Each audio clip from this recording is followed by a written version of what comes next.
Baik, selamat pagi, selamat siang, selamat sore, selamat malam bagi kita semua. Ada dong baca ramen kak saudara pastikan ke juga kak. Perkenalkan kami dari kelompok pertama mata kuliah Human Resource Management dengan tema Personal Planning and Recruitment. Hari ini kami di sini untuk mempresentasikan tugas untuk mata kuliah kami pada hari ini. Tapi sebelum kita mulai ke tugas presentasi video kami ingin memperkenalkan diri kami masing-masing. Jadi kami adalah mahasiswa dari kelas 6B Bisnis Digital, Fakultas Teknologi Informasi. Silakan. Perkenalkan, nama saya Andri Saputra dengan NPM 22430142 sebagai SR Manager. Perkenalkan, nama saya Edward Evaldo Bradwinata dengan NPM 22430154 sebagai Analisis SDM. Perkenalkan, saya Rani Setiawan dengan NPM 224300177 sebagai staf AR. Pagi Pak Andre. Pagi. Pagi Pak. Pagi. Silakan dulu. Selamat pagi Pak Raymond dan Pak Edward. Kita langsung aja ya bahas. Ini kita ada laporan nih dari tim pemasaran. Kalau mereka itu sebenarnya kekurangan tenaga kerja di tim strategi digital. Benar sih Pak. Menurut mereka tuh membutuhkan minimal 2 orang dalam tim mereka. Dan kualifikasi yang mereka membutuhkan tuh masih sangat kurang, belum spesifik. Saya juga sudah menasihati mereka dan juga banyak sekali pekerjaan double atau tulis double pada pekerjaan mereka. Nah, ini menurut saya itu hal yang penting untuk kita menentukan personal planning kita. Jadi kita tuh harus mulai dari personal planning dulu. Kita tidak sekedar tambah orang, tapi kita tentukan dulu posisi apa sih, kompetensinya apa aja sih, dan lalu baru kita rekrut orang. Benar. Menurut data yang saya miliki, mereka memiliki 3 bulan terakhir itu dengan tekanan kerja yang meningkat sekitar 30%, Pak. Iya, data itu juga mendukung kebutuhan perekrutan. Tapi kita juga pastikan ada referensi posisi eksternal. Saya sudah buat beberapa draft job description, digital marketing strategi seperti mengolah kampanye media sosial, riset tren, dan kolaborasi dengan tim konten. Bagus. Tapi perlu ditambahkan juga requirement teknis seperti pengalaman minimal 2 tahun, lalu juga paham Google Analytics, serta terbiasa memakai kode CRM.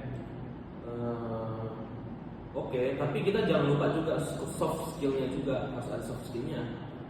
Seperti kayak mungkin adaptif, komunikatif, dan bisa kerjasama antar timnya juga.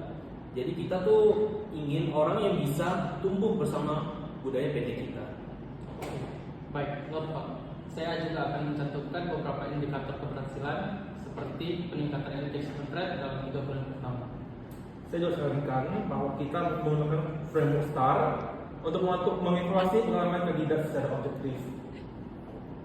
Oke, Pak Raymond dan Pak Edward. Sekarang kita harus bahas nih bagaimana tentang publikasi lowongan kita. Kira-kira di mana ya kita mau mempublikasikan lowongan kita? Menurut saya sih Pak, mungkin yang sudah pasti itu LinkedIn, karena itu kan satu media yang digunakan untuk jaringan perekrutan karyawan. Lalu juga kita bisa menyebarkannya lewat komunitas alumni di kampus-kampus.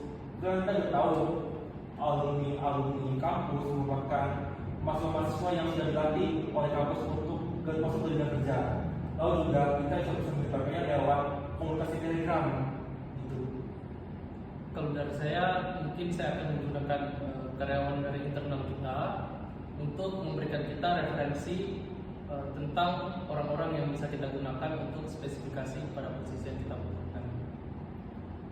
Good idea, saya suka dengan idenya.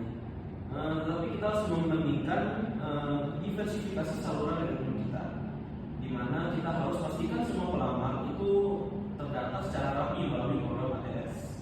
Setuju saya Pak. Saya juga setuju sih Pak. Saya akan berkolaborasi dengan tim IT untuk mengintegrasikan dengan form lamaran ke sistem ATS kita. Dan jangan lupa juga untuk Pak Raymond, kita harus mengumumkan pengumuman internal ke seluruh cabang. Jadi kita bisa temukan potensi internal yang kita raih selama ini. Oke, untuk timeline lowongan pekerjaan, bagaimana kalau kita buka lowongan tersebut pada minggu ini dan kita tutup pada bulan depan? Dan dalam jangka waktu tersebut kita menyeleksi beberapa orang yang mungkin dapat kita gunakan dalam posisi tersebut. Lalu kalau untuk usulan saya sih, kita ini bisa scoring sejak awal. Lalu dari CV pada pelamar dan soal lamaran itu bisa kita shortlist hingga ke 10 pelamar aja. Mungkin saya menambahkannya kayak mungkin kita tuh harus menguji mereka kayak lewat online study kali ya, supaya kayak mereka tuh bisa berinteraksi secara langsung dengan kasus yang terjadi secara nyata gitu dengan PT kita. Nah dari situ kita tuh bisa langsung menilai mereka dari inisiatif dan logika mereka. Saya setuju sih Pak. Saya bisa rancang beberapa studi kasus yang sesuai dengan kampanye kita pada sebelumnya, dan mungkin studi kasus sesuai dengan realita di lapangan nanti. Kita bisa rancang semua itu untuk mengetes mereka. Boleh saja sih. Lalu juga setelah itu kita harus adakan diskusi internal juga dengan panel internal untuk membahas top 3 kandidat yang dari segi teknis dan budaya kerja paling bagus. Oke, Saya setuju. baik. Bagus banget ini. Lalu Pak, ada kemungkinan juga kandidat yang kita sukai itu akan mundur di akhir nih. Kira-kira apa kita menyiapkan cadangan mengganti kandidat tersebut? Mungkin kita harus menyiapkan sih menurut saya. Soalnya kalau kita nggak ada cadangan ya kita susah juga. Kita pastikan minimal ada 2 lah finalisnya.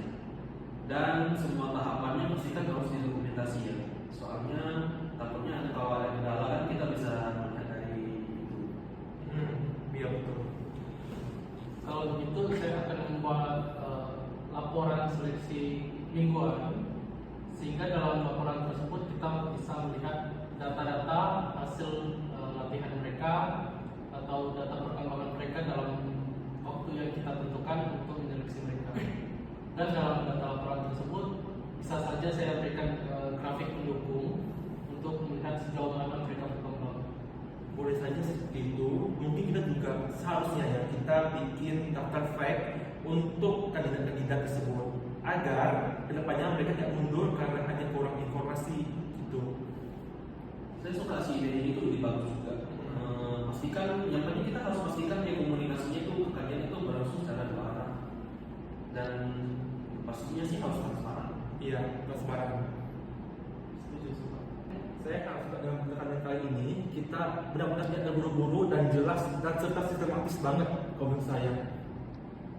Dari saya juga merasa bahwa personal training itu adalah fondasi yang kita butuhkan untuk melakukan proses rekrutmen.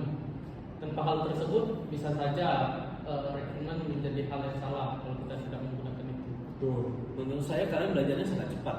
Itulah yang dibutuhkan oleh tim HR di PT Perkasa sekarang. Kita tidak sekedar mencari orang, tapi kita membentuk masa depan kita. Betul. Semoga apa yang kita rencanakan selama ini bisa berjalan dengan lancar sesuai dengan budaya kita. Baik, terima kasih atas pujiannya Bapak. Ini juga karena semua berkat bantuan Bapak dari awal, Bapak yang telah membimbing kami sehingga kami bisa berada di titik ini sekarang. Mungkin kita lanjut ke proses minggu depan aja kali ya, sambil evaluasi proses rekrutmen, lalu juga sebelumnya juga kita harus bisa memperbaiki untuk mencapai keberlanjutan atau sustainable ke depannya. Saya juga berterima kasih atas pujian Bapak atas kesempatan yang diberikan kepada saya untuk bekerja di perusahaan ini. Saya akan segera menyiapkan segala review untuk memberikan sistem otomasi untuk efisiensi proses ke depan. Oke, saya cukup suka dengan ide kalian. Terima kasih untuk berkontribusi di section kali ini. Ya, terima kasih atas waktunya semuanya. Maka mungkin ini aja dari yang kita hari ini. Akan dilanjutkan lagi di minggu depan. Oke. Terima kasih Pak Raymond atas kerjasamanya. Terima kasih Pak. Terima kasih Pak Iwan kerjasamanya. Siap Pak juga. Siap Ibu juga. Terima kasih, Pak. Menurut saya mata kuliah manajemen sumber daya manusia ini lebih membuat kita dalam proses karir kedepannya tuh kita tuh bisa tahu gimana cara kita memanusiakan manusia. Nah jadi dalam tema kami itu membahas tentang personal training dan recruitment. Mungkin dari tema ini kita bisa tahu gimana sih cara kita mau merekrut karyawan, apa yang harus kita persiapkan sebelum rekrut karyawan, harus menentukan jobnya kah atau lain-lainnya, gimana caranya gitu. Dan saya juga banyak berterima kasih kepada Pak Heri atas bimbingan selama mata kuliah ini. Saya mendapatkan banyak sumber dari Bapak supaya bisa menerapkan ke depannya nanti. Oke, lalu dari saya mungkin yang bisa saya bilang pada hari ini saya dapat belajar banyak hal dari mata kuliah ini. Mungkin pada saat awal saya terlalu berekspektasi terlalu rendah mata kuliah ini. Saya selalu menganggap remeh mata kuliah ini karena dari materi-materi yang telah diberikan oleh Bapak itu kelihatannya mudah gitu. Tapi setelah saya belajar selama 1 semester ini, saya bisa paham bahwa mata kuliah ini ternyata seru ini juga. Ternyata sesuatu yang berhubungan dengan manusia itu benar rumit gitu. Karena kita harus mengatur yang dibilang banyak orang gitu. Lalu juga dari mata kuliah ini saya bisa belajar dalam proses rekrutmen, lalu evaluasi pekerja, serta lain-lainnya. Lalu juga untuk Pak Heri, terima kasih atas bimbingan Bapak sebagai dosen pengampu mata kuliah ini. Harapan saya dapat menggunakan mata kuliah ini dan menggunakan mata kuliah ini ke dunia pekerjaan saya. Terima kasih atas bimbingannya Pak. Dari saya, menurut saya mata kuliah ini sangat berguna dalam perusahaan karena dari pembelajaran yang kita dapatkan, kita dapat menggunakannya untuk dalam perusahaan seperti kita ingin merekrut orang atau mengevaluasi kinerja pekerja dan sebagainya.